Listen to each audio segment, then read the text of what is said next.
Alors en ce moment, j'avoue, je suis très fébrile.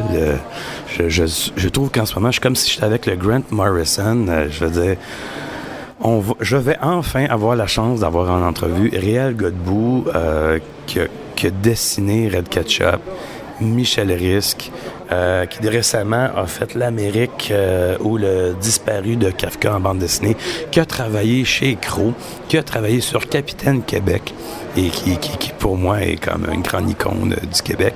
Monsieur Godbout, vous allez bien? Oui, ça va bien. Ben merci. Non, mais merci à vous. C'est comme me disait mon ami les reptiles ici, Serpent.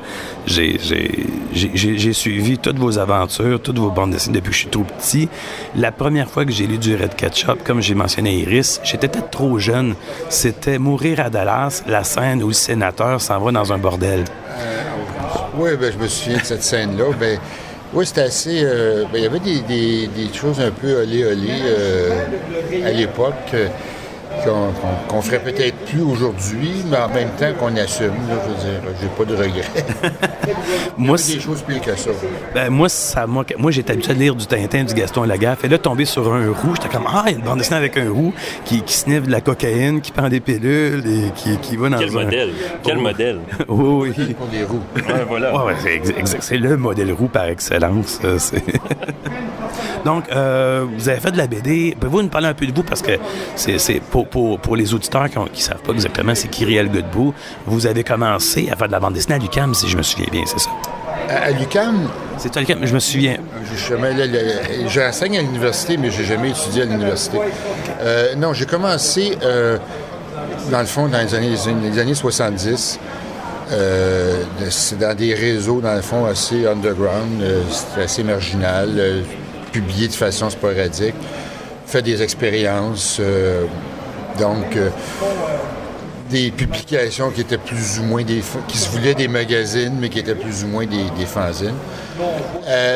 Là où ça a vraiment démarré, c'est quand le magazine Crow a commencé à apparaître en 79. Là, j'ai travaillé sur le feuilleton des aventures de Michel Risque, ce personnage que j'avais déjà créé auparavant, mais là, c'est devenu, comme c'est publié en série, en épisode mensuel dans le magazine Crow. Puis le scénario était écrit avec... j'écrivais les scénarios en collaboration avec Pierre Fournier, qui est le créateur du Capitaine Québec. Donc, il y a eu la série Michel Risque dans Crow, qui a donné naissance à la série Red Ketchup, qui était comme un personnage secondaire de la série Michel Risque, qui est devenu comme le personnage vedette. Donc, il y a eu tous les Michel Risque, les 15 ans que le magazine Crow a duré, il y a eu tous les Michel Risque, tous les Red Ketchup. Quand le magazine a cessé de paraître en 95, j'ai mis de côté un peu la bande dessinée, j'ai travaillé plus en illustration, travail de commande, des trucs comme ça. Après ça, je me suis remis à la bande dessinée, j'ai fait travaillé pour le magazine Les Débrouillards, ce qui changeait pas mal de Red Ketchup, là. C'était un peu plus didactique. Puis par la suite, j'ai commencé à enseigner à l'UQO, dans le programme de bande dessinée. Par la suite, il y a les éditions de la Pastèque qui ont décidé de tout rééditer, les Michel Risque et les Red Ketchup. Donc, à partir de 2003-2004, ils ont commencé à puis là, on achève, dans le fond, on a publié tous les Michel Risque en album individuel. On a sorti l'intégrale qui vient de sortir, les Red Ketchup en album individuel aussi et en intégrale. Puis le dernier album de Red Ketchup, qui avait été interrompu en 95 quand le magazine Crow a cessé de paraître. On a arrêté au milieu. Là, on parle sérieusement de le terminer. Oh, joie! Depuis ce temps-là aussi, j'ai fait l'Amérique ou le disparu plus récemment, que c'est une vieille idée que j'avais depuis longtemps, l'adaptation du roman de Kafka. Pourquoi? Pourquoi Kafka exactement? C'est parce que c'est un auteur que j'aimais bien, parce que quand je l'avais lu il y a longtemps, ça m'avait frappé. Kafka, c'est vu souvent comme quelque chose de très sombre, très sévère, mais il y a des côtés, il y a de l'humour dans Kafka. C'est très imagé. Puis en particulier, l'Amérique, qui n'est peut-être pas son roman le plus connu, c'est peut-être le plus léger, mais aussi le plus imagé. Donc, c'est pas vraiment un récit de voyage, mais il y a un peu ce côté-là. C'est l'Amérique découverte des États-Unis, donc découvert par un jeune immigrant qui débarque là, puis qui connaît rien, puis qui est complètement perdu. Et le roman lui-même avait été écrit par Kafka, alors qu'il lui-même n'avait jamais mis les pieds en Amérique. C'est qu'il y a un côté un petit peu décalé là-dedans. En tout cas, ça, c'est la vision que lui avait des États-Unis, finalement. Oui, finalement. Puis il est transposé à travers ma vision à moi. Vous avez dit tantôt que ça a commencé à travers des réseaux underground puis que vous faisiez diverses expériences, cette affaire-là. Donc, vous n'êtes pas en train de me dire là, que Red Ketchup, ça a été... c'est des histoires personnelles, là. C'est pas... Non, mais de toute façon... souvent, on sortait ces histoires et j'ai souvent entendu dire « vous devez en fumer du bon ». Ce qui était peut-être vrai au tout début, mais quand je me suis mis sérieusement à travailler, ça devient autre chose. Mais effectivement, il y a de bon. Pas besoin nécessairement d'être. Pour faire des histoires complètes, des histoires folles, pas besoin d'être fou non plus. Je veux dire, on est quand même les pieds à terre, mais. Pour Red Ketchup, vous y avez été quand même rough. Il n'y a pas une enfance facile. Je veux dire, il y a un père abusif qui le fout devant un train à tous les jours puis qui dit « il faut que tu restes devant le train jusqu'à la fin ». Vous lui faites boire de l'antigel, vous lui faites prendre des pilules, vous lui faites sniffer de la coke. Avez-vous une haine dans votre personnage où vous vous dites « ah, ben regarde, je vais le détruire puis je vais voir jusqu'où il est capable de pouvoir aller ». Ben, il y a un peu de ça. Ben, faut dire aussi, par exemple, son passé, son père abusif, son père violent, sa famille dysfonctionnelle. Tout ça, c'est pas venu au tout début. Parce que, dans le fond, comme je disais tantôt, Red Ketchup, c'est un personnage de super flic, mais parodique, qui est apparu dans Michel Risque. Puis à cause de son côté excessif, très violent, il y avait quelque chose qui semble-t-il charmait le lecteur. Puis c'était pas vraiment un personnage sympathique. Non, il l'est pas. Il est vraiment pas. Mais c'était un personnage qui avait quelque chose de pouvoir d'être, qui était attirant. Puis bon, ses habitudes, par exemple, de consommation de drogue, c'est venu après coup. Puis à un moment donné, il était censé mourir, donc on l'a ressuscité. Puis depuis le moment où on l'a ressuscité, il s'est mis à se nourrir de pilules, puis d'antigel, puis de substances variées. Puis il est devenu encore plus fou. Puis à un moment donné, on y a inventé un passé, donc c'est justement l'histoire avec sa famille, tout ça. C'est un passé qu'on y a inventé on a créé un épisode qui était comme les origines de Red Ketchup. Puis autour de lui, évidemment, il y a d'autres personnages qui se sont greffés. Parce que c'est pas juste. C'est un personnage qui est très fort, qui attire l'attention, mais évidemment, c'est pas juste un personnage, c'est un personnage excessif, mais il y a des histoires. Et puis il y a des personnages autour de lui. Il y a sa sœur, il y a entre autres, sa sœur Sally, qui est une vieille freak, pas exactement la même mentalité. Disons, politiquement, pas exactement comme son frère. Parce que Red Ketchup aussi, bon, il y a un côté satirique, c'est un peu extrême droite, c'est un peu...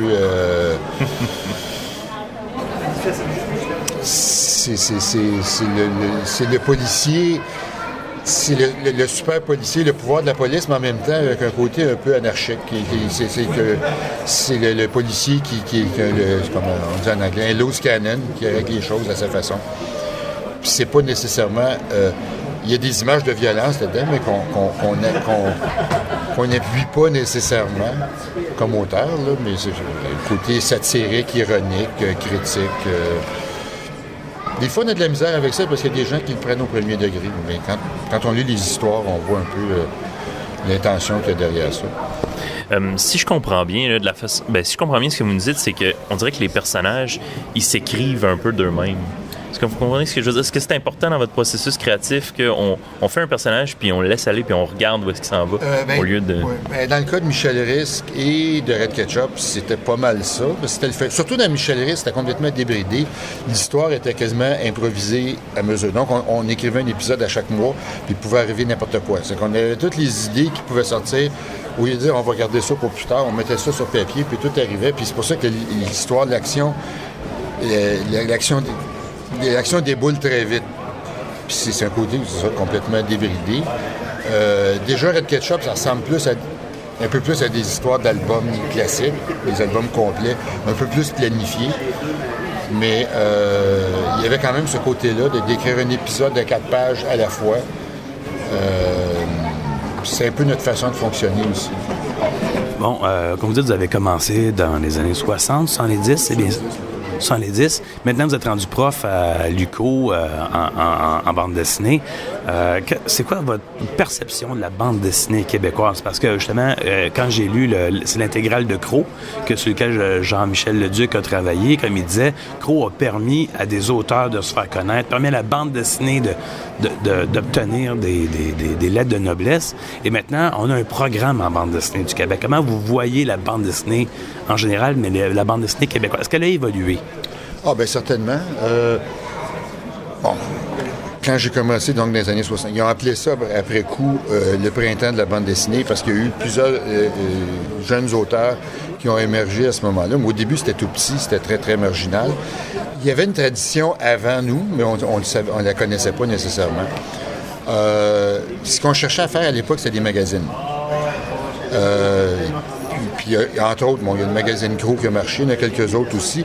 Là, on n'est plus vraiment à l'époque des magazines. Par contre, c'est plus facile de faire des albums. Donc, c'est sûr qu'il y a de plus en plus d'auteurs, et puis les auteurs ont de plus en plus sont de plus en plus compétents. Mais ça devient difficile peut-être de faire des magazines. Donc, c'est différent. C'est des albums qui peuvent être à petit tirage ou à plus gros tirage, là, ça dépend. Mais puis les auteurs, peut-être il y en a de plus en plus. Il y en a de toutes les écoles, tous les styles. Puis la problématique, dans le fond, des auteurs de bande dessinée ici est un peu semblable à la problématique des patois. Ça fonctionne un peu comme dans d'autres pays, comme ailleurs. Si tu regardes en Europe, il y a évidemment le marché est plus gros, il y a des maisons d'édition établies depuis plus longtemps, mais il y a une prolifération d'auteurs et de titres qui paraissent, ça se multiplie à une vitesse folle.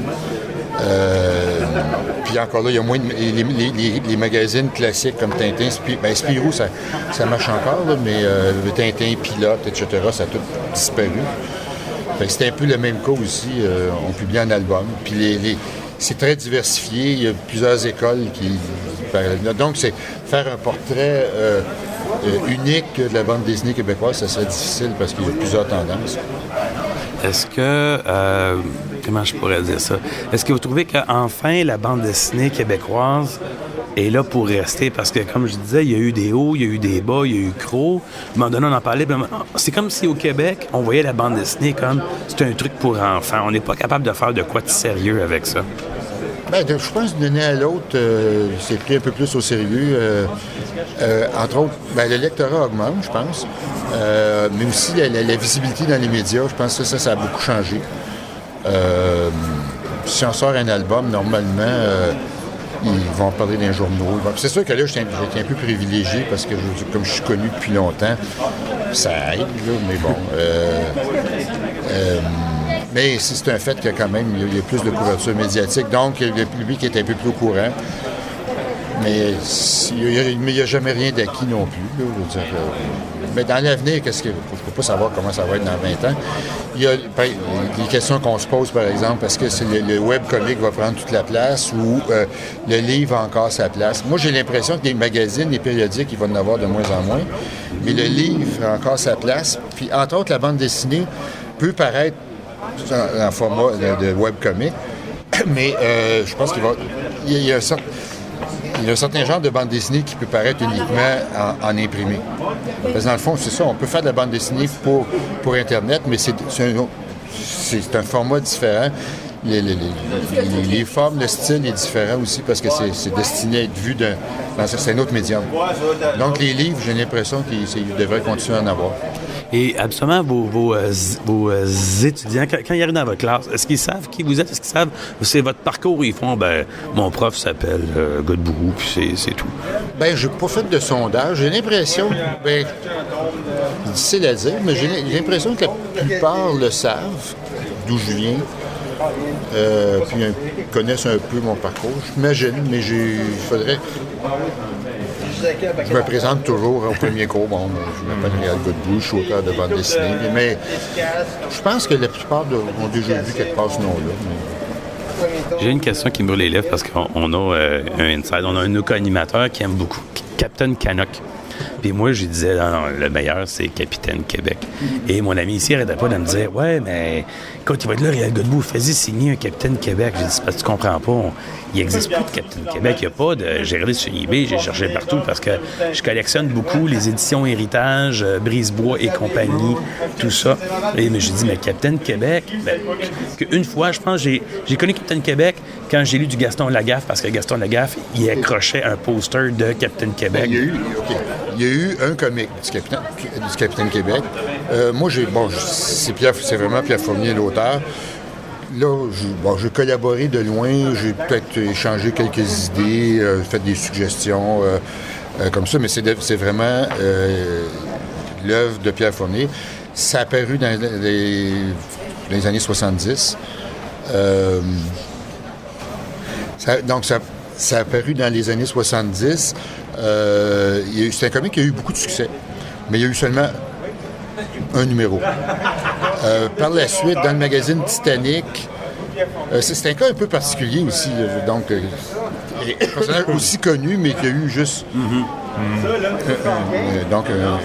seule parution.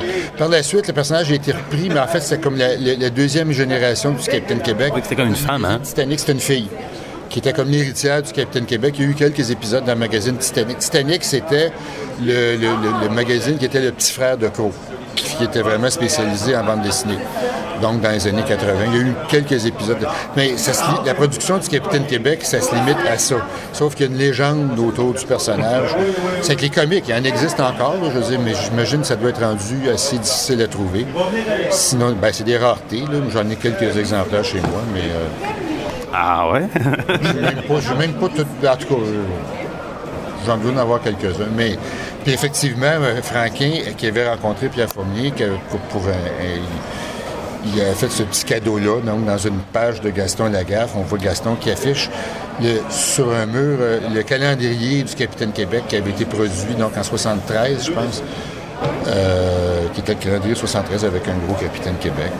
Puis... C'est quand même un bel hommage. Ah ben écoutez, je pense que Pierre Fournier était sûrement très content quand il a vu ça, mais il avait rencontré, il avait quand même eu l'occasion d'échanger un peu avec Franquin. Puis en terminant, avez-vous un projet qui s'en vient en ce moment? Travaillez-vous sur un autre projet ou... Oui, en ce moment, je travaille sur un album illustré qui n'est pas vraiment une BD. Qui devrait paraître probablement au printemps, mais c'est pas sûr encore. Si tout se passe bien, ça devrait paraître au printemps. Le titre officiel n'est pas encore, il n'y a pas encore de titre définitif, mais c'est un album illustré, donc avec